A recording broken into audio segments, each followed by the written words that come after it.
Today we have the 2023 Mercedes-Benz EQB. This vehicle has done just under 23,000 miles. It has an automatic transmission and a fully electric motor.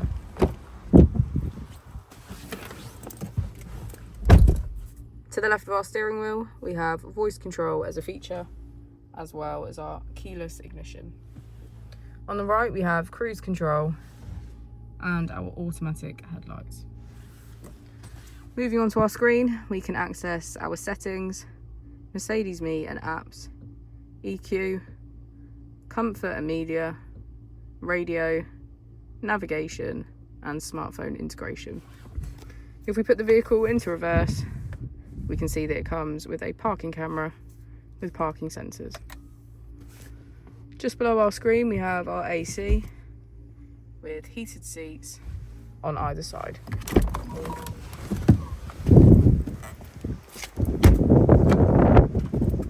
As we go into the back of the vehicle, we can see that we have 7 seats in total, all of which have a black leather trim.